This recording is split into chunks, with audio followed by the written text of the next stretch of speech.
حضرت ابن عباس فرماتے ہیں رضی اللہ تعالی عنہ، کنت خلف النبی یوما صلی اللہ علیہ وسلم، ایک دن میں حضور کے پیچھے تھا۔ اب پیچھے ہونے سے کیا مراد ہے؟ گمان غالب یہ ہے کہ سواری پر، جس کو ردف ردیف بھی کہتے ہیں، واللہ عالم یہ بھی ہو سکتا ہے کہ چلتے ہوئے پیچھے پیچھے چل رہے ہو، ادب کے ساتھ۔ چچا زاد بھائی ہیں لیکن عمر میں تو بہت چھوٹے ہیں، نوجوان ہیں۔ اس کیفیت میں حضور نے اب ان سے خطاب کیا، یا غلام، اے نوجوان، اے لڑکے کہا، اے لڑکے، وَعَلِّمُكَ کلمات، میں تمہیں تلقین کرتا ہوں چند کلمات۔ اب یہ ہے حضور کا طریقہ تربیت و تعلیم و تزکیہ۔ وہاں کوئی مدرسے نہیں تھے، وہاں کوئی درس کی محفلیں تو نہیں ہوتی تھی، محفل تو ایک ہی ہوتی تھی ہفتے میں، اور وہ جمعے کا اجتماع ہے۔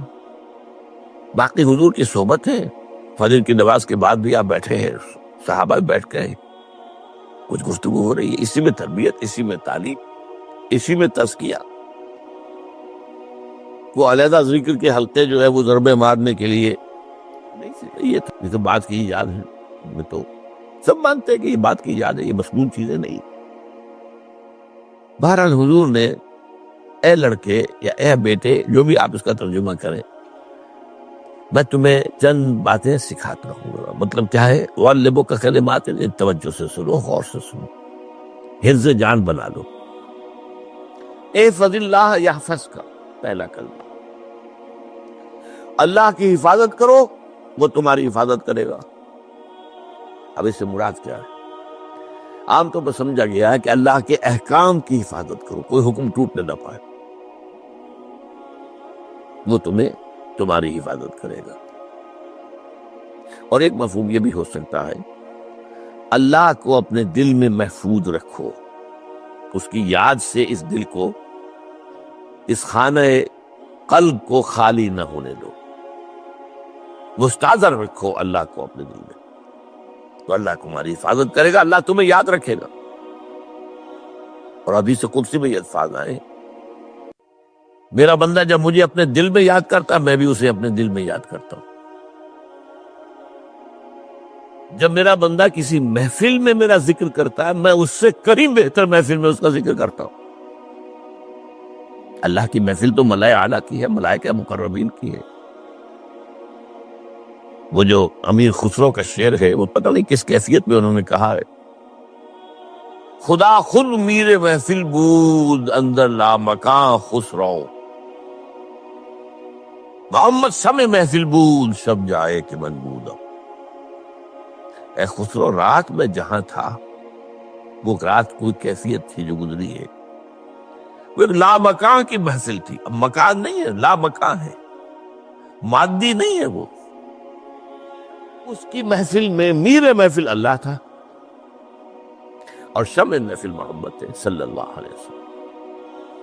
خدا خود میر محفل بود، اندر لامکان خسرو، محمد شمع محفل بود، شب جائے کہ من بودم۔ بہرحال اللہ کو تم اپنے دل میں مستحضر رکھو، اللہ تعالیٰ تمہیں بھی یاد رکھے گا۔ دوبارہ فرمایا، احفظ اللہ تجدہ امامہ تجاہک، اللہ کو یاد رکھو تو اپنے سامنے موجود پاؤ گے، جب چاہو دعا کرو۔ وہ جو باقا ہے کہ دل میں ہے، جب چاہو مخاطب ہو جاؤ۔ دل کے آئینے میں ہے تصویر یار، جب ذرا گردن چکائی دیکھ لی، کہیں دور تو نہیں، نحن اقرب الیہ من حبل الورید۔ تمہارے دل میں اللہ ہے تو کہاں جا رہے ہو اس کو ڈھونڈنے کے لیے؟ اپنے دل میں۔ وہ جو بے دل نے کہا ہے، ستم استگر حوست کشند کہ بے سیر سر وہ سمندرا، تجھے ان کا کم نہ دمیدہ ادھر دل کشا بچمندرا۔ بڑے ستم کی بات ہے کہ تمہارا دل کہتا ہے چلو ذرا باغیچے میں چلو، پھولوں کی سیر کرو، یہ گلاب کا پھول ہے، یہ موتیا ہے، یہ شاید ستم، بڑے ستم کی بات ہے۔ کیوں یہ ستم، کیا ہو گیا اس میں؟ ستم است گر ہوست کشد، تمہاری خواہش تمہیں کھینچتی ہے کہ بے سیر سرو و سمندرا، سرو و سمن ذرا اس کی سیر کرنے کے لیے آؤ. تجھے غنچہ کم نظر، تو خود ایک غنچہ ہے، تو خود ایک پھول اللہ کا بنایا ہوا، اشرف المخلوقات. وہ اشرف المخلوقات سے بڑا کوئی پھول ہو سکتا ہے؟ تجھے غنچہ کم نہ دمیدہ، یہ در دل کشا، اپنے دل کا دروازہ کھولو. بچمن ترا، اس کے اندر جو چمن آباد ہے وہ کیا ہے؟ روح ہے. دل مسکن ہے قلب، قلب مسکن ہے روح کا. تو احفظ اللہ تجد ہو امام، یا تجاہک، اپنے سامنے موجود پاؤ گے. اذا سالتا فاسأل اللہ، اب آ گیا وہ مرکزی مضمون.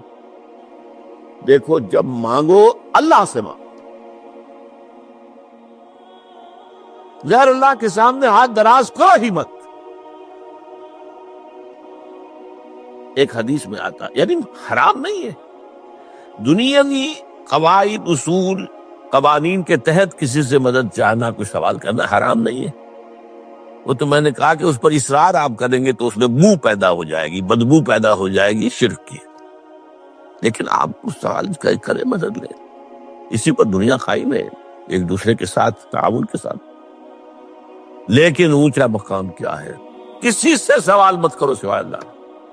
یہاں تک کہ جوتے باندھنے کا تسمہ تمہیں درکار ہے تو بھی کسی سے مت مانگو، اللہ سے مانگو. کیا پتہ اللہ کس کے دل میں ڈال دے اور وہ آ کے تمہیں تسمہ پیش کر دے. ہوتا ہے ایسا، بس اوقات ہوتا. جو اللہ کے ساتھ لو لگا کر رکھنے والے ہیں ان کے تو ایسے واقعات ہوتے ہیں کہ دل میں ایک بات آئی اور اس کے بعد وہی بات جو ہے وہ کوئی شخص آ گیا، اس نے وہ بات پوری کر دی. کیونکہ لوگوں کے دل جو ہے وہ تو اللہ کی دو انگلیوں کے مابین چاہتا پھر دیتا. کیا پتہ اللہ کسی فرشتے کو انسانی شکل میں بھیج دے. کہتا ہے فرشتہ آتا ہے انسانی شکل میں، آپ کی تکلیف کو رفع کر دے، آپ کی ضرورت کو پورا کر دے. اسی سے مت، کسی اور سے مت. یہ ہے توحید کا لب لباب. یوں سمجھیے اسلام کی جڑ کیا ہے؟ ایمان. اسلام کا جو خارجی نظام عمل ہے، انفرادی اعمال ہو اجتماعی ہو، ان سب کی روح رواں کیا ہے؟ ایمان. ایک بات ہو گئی. ایمان کا خلاصہ لب لباب کیا ہے؟ ایمان باللہ.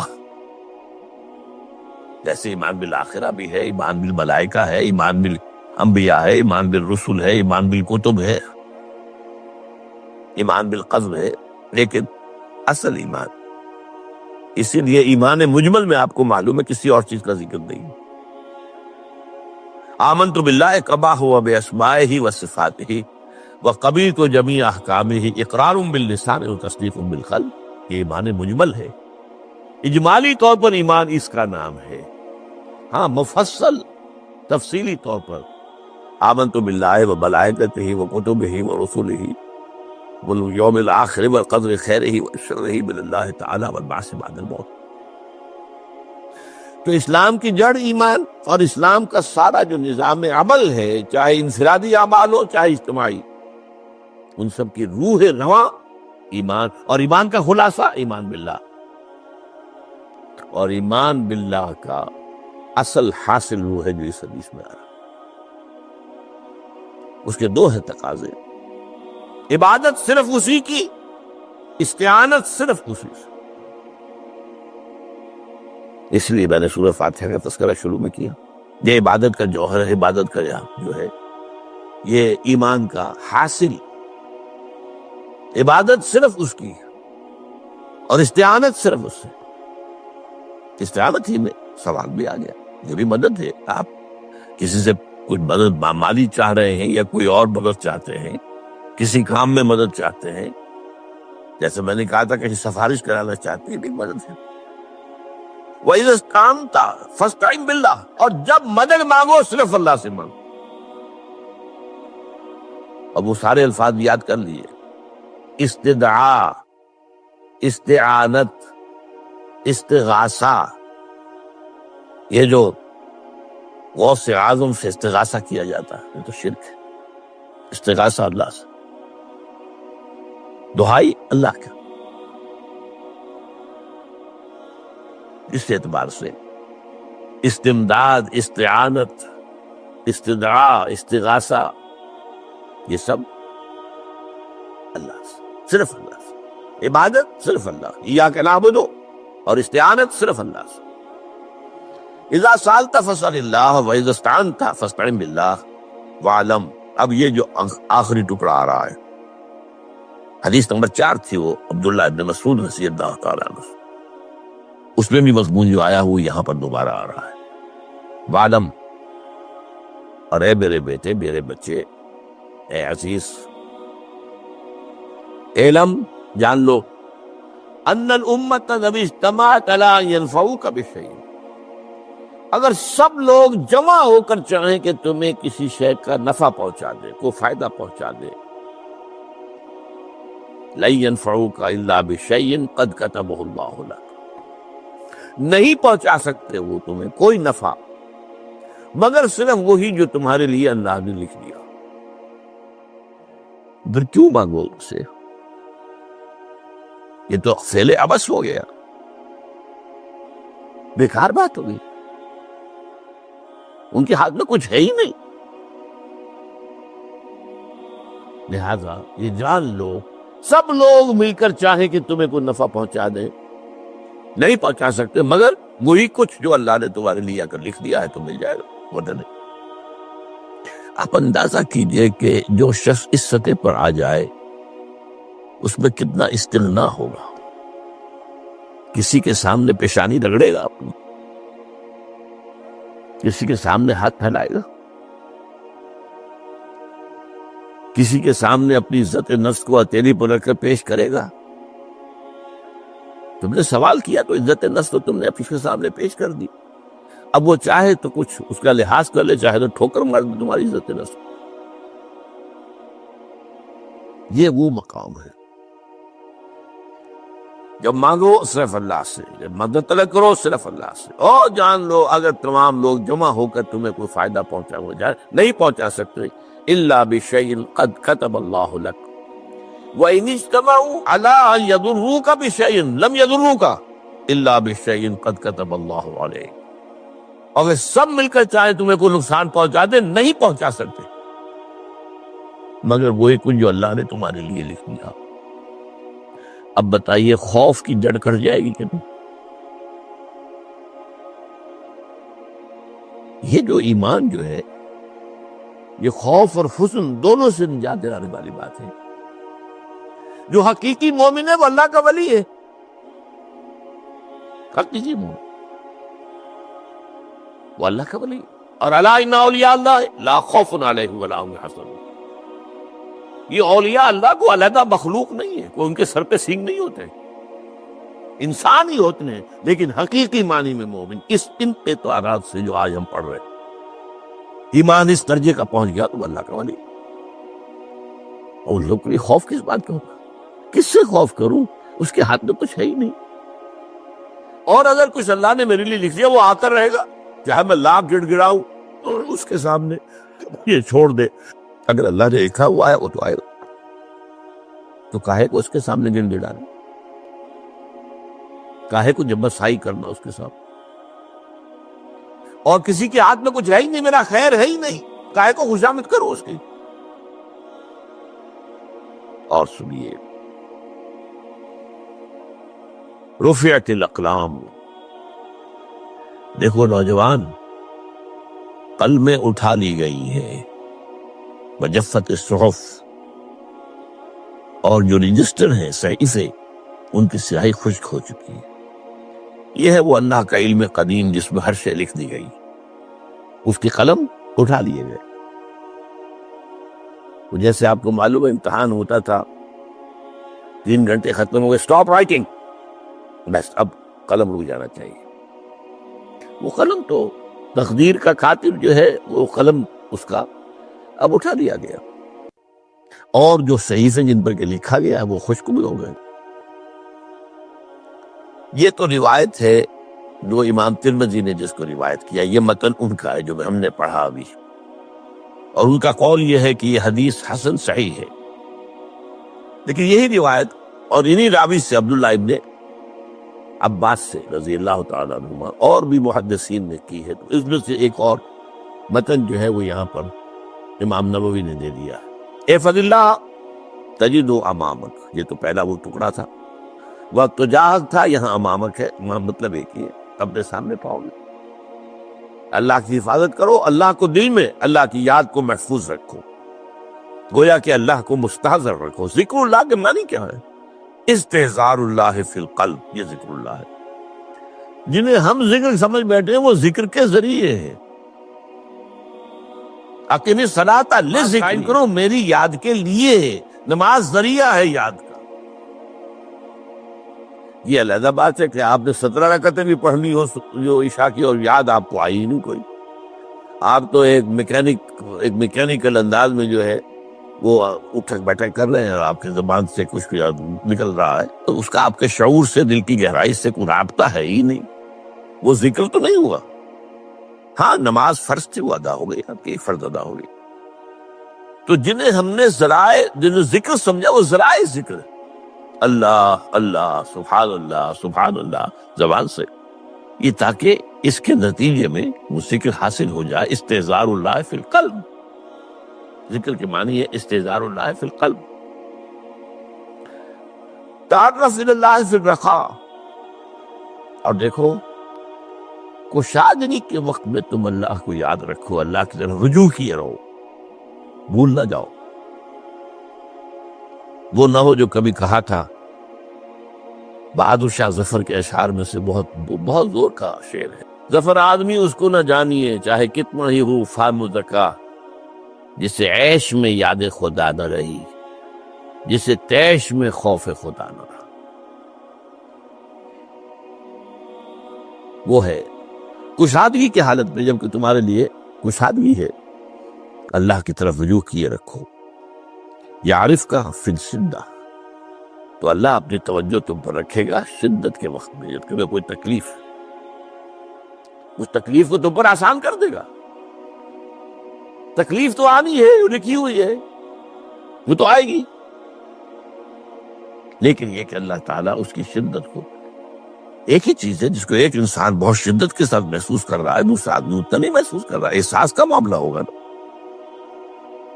وہ تو اصل میں اگر انسان کی نرز کٹی ہوئی ہے تو احساس ہوگا ہی نہیں، سرس ہی نہیں ہوگا۔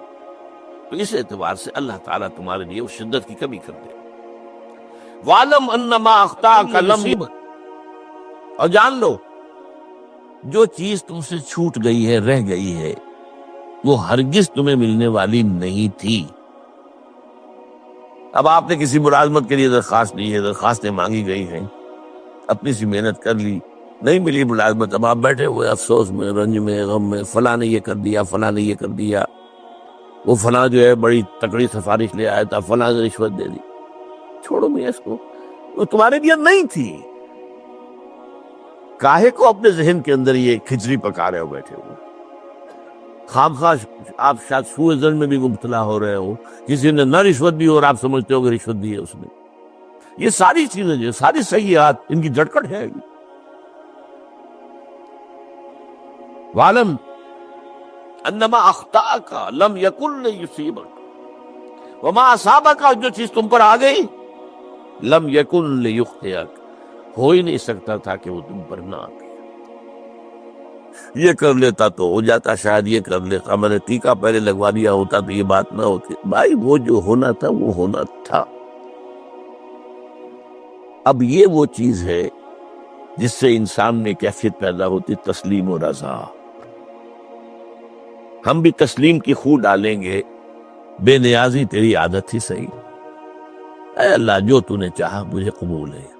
اسی لیے میں نے آپ کو آیتیں سنائی سورہ تغابن کی، ما اصاب من مصیبت الا باذن اللہ، کوئی مصیبت نہیں آتی مگر اللہ کے اذن سے۔ وَمَن یؤمن باللہ یہد قلبہ، جو اللہ پر ایمان رکھتا ہو اللہ اس کے دل کو ہدایت دے دیتا ہے۔ ہدایت کس بات کی؟ تسلیم و رضا، ستمش گر حوست کشد کہ میں سر سلو سمندرا. نہیں، یہ دوسرا شعر میں پڑھنا چاہتا تھا. سر دوستاں سلامت کہ تو خنجر آزمائی، نہ شبد نصیب دشمن کے شبد ہلا کے تیلت. اے اللہ تیری طرف سے ہے، مجھے قبول ہے، اور بظاہر مجھے تکلیف ہو رہی ہے، لیکن یقیناً اس میں میرا کوئی خیر ہے. یدک الخیر، تیرے ہاتھ میں تو خیر ہی خیر ہے، جو بھی تیری طرف سے آئے. سر تسلیم خم ہے جو مزاج یاد ہے. اور یہ مضمون جو ہے زیادہ بڑے پیمانے پر سورہ حدید میں آیا ہے. ما اصاب من مصیبت فی الارض ولا فی انفسکم الا فی کتاب من قبل ان نبرأہا. کوئی مصیبت نہیں آتی نہ تمہاری جانوں میں نہ زمین میں. زمین میں زلزلہ آ جانا، سیلاب آ جانا، کچھ اور زمین کا دھنس جانا، یا یہ ہے کہ تمہاری جانوں میں کوئی بخار ہو گیا، کوئی اور تکلیف ہو گئی، اچانک معلوم ہوا کہ صاحب جو کینسر ہے، اور کینسر بھی اب 3rd سٹیج کو پہنچ چکا ہے. لیکن جو بھی آیا ہے وہ اللہ کے علم قدیم کی کتاب میں پہلے سے لکھا ہوا. فی کتاب من قبل ان نبرأہا، یہ کتاب میں درج ہے اس سے پہلے کہ ہم اسے ظاہر کریں. اس کا نتیجہ کیا نکلنا چاہیے؟ لیکن لا تاسوا علی ما فاتکم ولا تفرحوا بما آتاکم. افسوس نہ کیا کرو جو تم سے جاتا رہے، چھوٹ جائے. کوئی عزیز فوت ہو گیا، کوئی موقع ہاتھ سے نکل گیا، ارے بھائی میں چوک گیا، بڑا موقع تھا، اب اس پر افسوس کر رہے نہیں. جو چیز لیکن لا تاسوا علی ما فاتک ولا تفرحوا بما آتاک، جو اللہ تمہیں دے دے اس پر اتراؤ مت. وما اصابک لم یکن